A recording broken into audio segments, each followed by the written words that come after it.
And welcome back, and we are glad to have you on the Social Justice Forums. We're introducing you to a very special organization.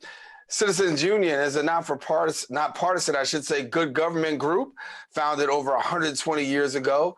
It's been responsible for some of the most consequential reforms in city as well as state government.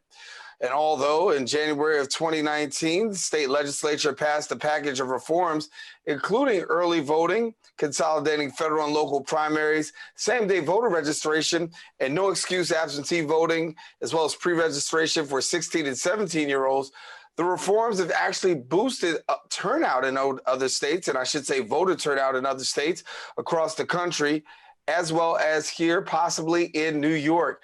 Joining us to share a little bit more about this and then some more is the Executive Director of Citizens Union, Betsy Gotbaum, and then also Director of ElectNYC, Eleanor Randolph. And both of you, thank you so much for being with us. Thank you. Thank you for having us.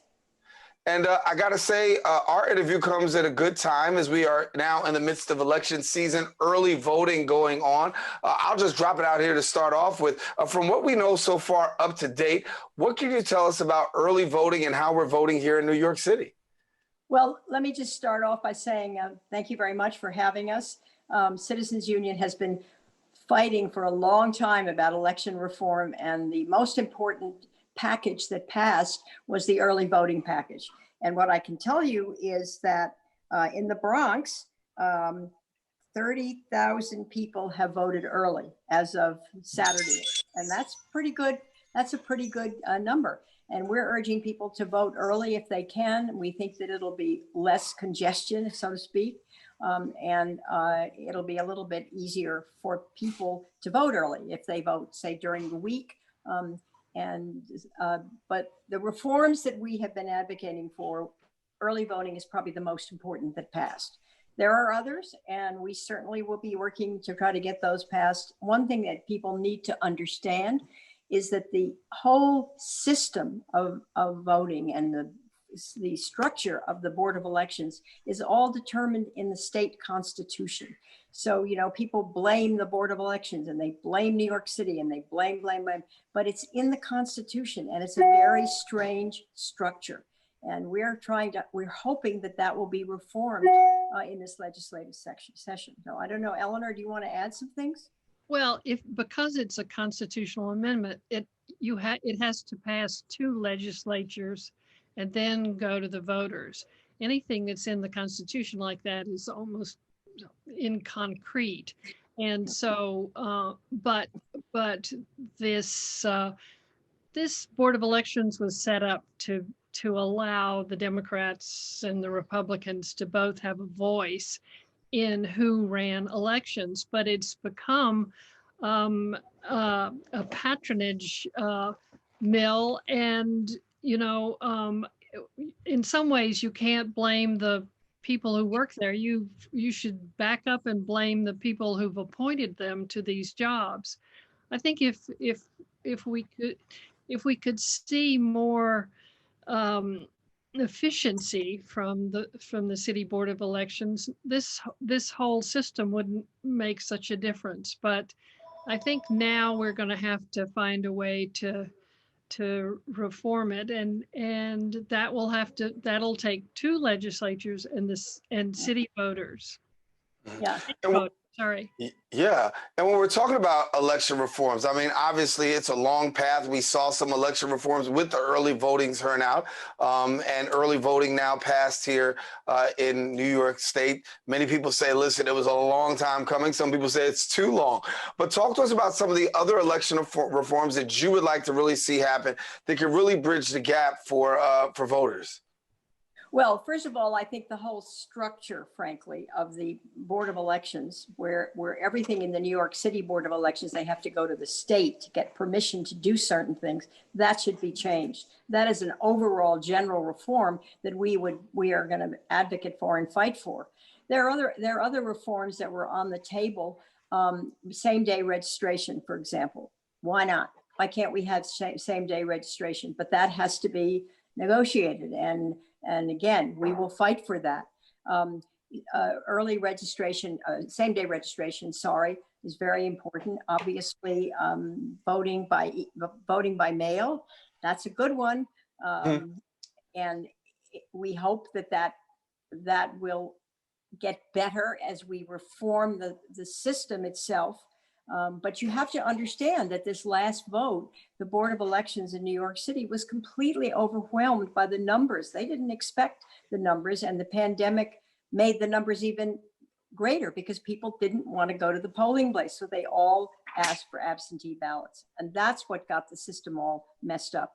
So there are all these reforms that I think can start to happen if we get this fundamental change about how the structure of the Board of Elections. And that has to be done. It has to be done. So Betsy, can you give us a little bit more information as to how the Citizen Union actually operates? Well, Citizens Union is there to really try to reform and make government, both city government and state government, accountable and transparent, all the good things that people want and people need in this city. We've been trying for years and years, and it's yeoman's work. The work in Albany is extremely important. We do a lot of work in Albany. And a lot of work in New York City with the New York City Council and with the mayor. We're there to sort of be the watchdog over all the issues of government. And there are plenty of them, and we know that. And it's been going on since way, way back 120 years ago when Tammany Hall, which was it was the machine that ran New York, was very, very corrupt. And Citizen Union was started to do something about that, to get rid of that issue of Tammany Hall controlling the government of the city of New York. And that happened. And ever since that, Citizens Union has been working very, very hard to bring in reforms to government, and Board of Elections is one of those areas that we're looking at. The project for 2021, which Eleanor is running, is really important because the entire city government is going to change. There may be as many as 500 people running for office. That's a result of the term limits. And it's going to be very confusing. And we're going to try very, very hard to educate people. And I'll let Eleanor take that one away, to educate people on who is running, what they're running for, what those offices mean to each person, and who are the candidates. So Eleanor? Well, Daren, is that okay? Oh yeah, absolutely. You're in charge. No, go right ahead. Okay, well, thank you. So Betsy and I started talking almost a year ago about this election in 2021. It's just going to be an almost complete overhaul of the city government, and the people who are elected will probably be there for at least 8 years, and that's going to have a big impact on how New York City operates. And so we set up this ElectNYC to be an educational project. We will not endorse candidates, and of course, ranked choice voting will be another complication next year. And so voters are going to be asked to rank their choices 1 through 5. And so we're not going to tell them how to rank their choices, and we're not going to endorse people. But what we're going to try to do is give legitimate, straight, unbiased news about the districts, the candidates, the issues, and also give people some idea of what is important about the job that these candidates are running for. I mean, the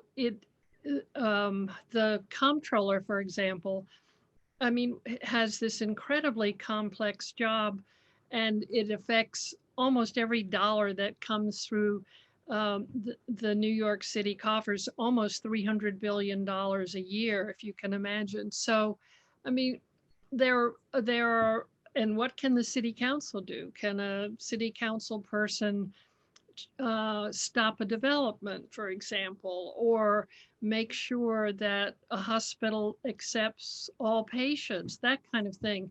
So we're gonna try to lay out what's at stake, really, and give as much information to people as possible.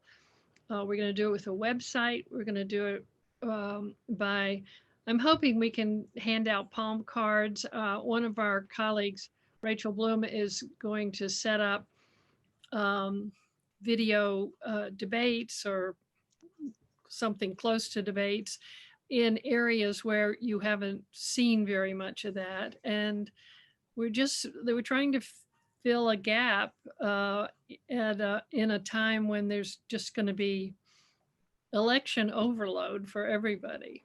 Yeah, I want to go back to Betsy for a moment. Betsy, of course, you're a former politician yourself, New York City public advocate, served in New York City, and so you're very familiar with this whole process. And we talk about getting ready for November, which is right around the corner. But the truth is that June, as Eleanor said, has some very significant consequences.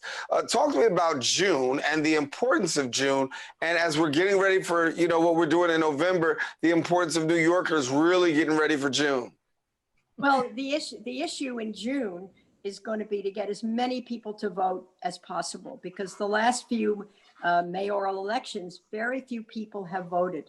And this program is really going to try to go to those areas where they're hard to reach, that people don't all have access to the kind of information that they used to, that a lot of the newspapers aren't there anymore, and they're not dealing with this kind of thing. So we're going to try very hard to be as available and as accessible to as many people as possible. And Eleanor said, we'd love to have palm cards. We sure would love to have palm cards. We'd love to be able to visit people in community-based organizations. I have a very clear idea about New York City Housing Authority, how important they are, and how we've got to get our information into the New York City Housing Authority.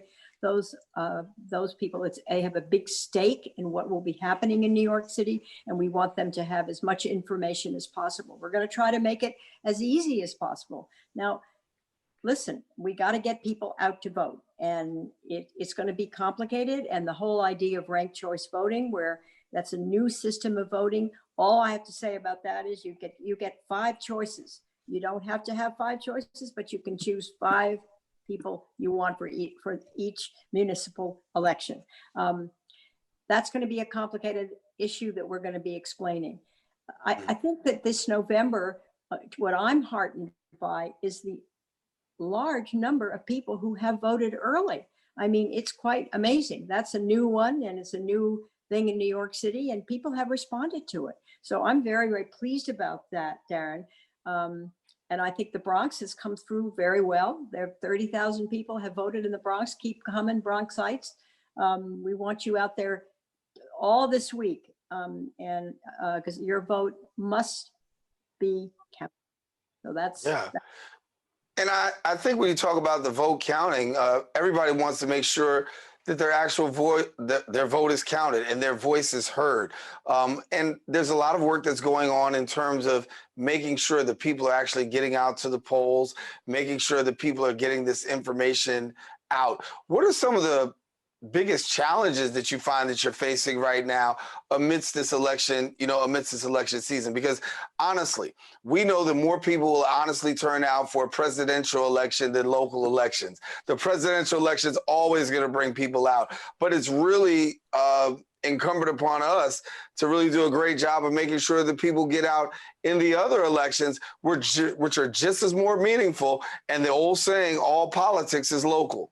Well, that's right. And by the way, we're going to count on you all, the media, the outlets that are there to help us get this information out. That's one thing we're going to do.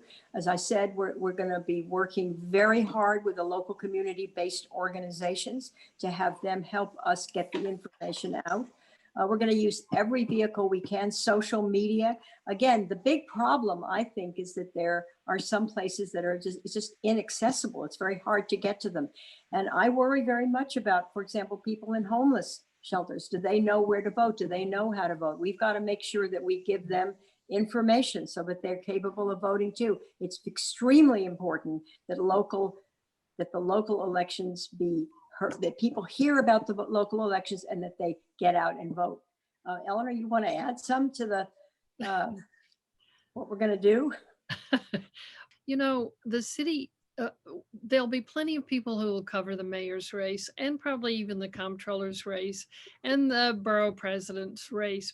But the city council races very often get lost and there are very few people who notice them, and they're so important because that city council can make a lot of difference in the city, and 3/4 of them are going to be replaced next year.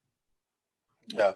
Well, I know what we'll do. I mean, we can definitely stay connected, not just on this show, but we have our other platform open. And we also have debates on Bronx Net Television that talk about when we bring these city council candidates on. We have an in the district show that actually talks about those persons that are actually running and they actually share their platform. So we'd certainly be glad to give you all that information, have an opportunity possibly to partner so that way people can know how to get out there and exercise their right. Of course, we don't tell them who to vote for, but we always encourage them to exercise their right and get out and vote. But Eleanor and Betsy, thank you so much. I've got to end this segment here, but thank you so much for being with us here on the Social Justice Forums. Thank you very much. It was great. Great. Hope to see you again soon. Soon. I really hope so. I hope so. All right. Well, ladies and gentlemen, we want you to stay with us here on the Social Justice Forums. We do have more show. Of course, we've got the information on how to get you connected to both organizations. You can get that and make sure you stay connected and stay connected to us. Taking a quick break. We'll be right back right after this.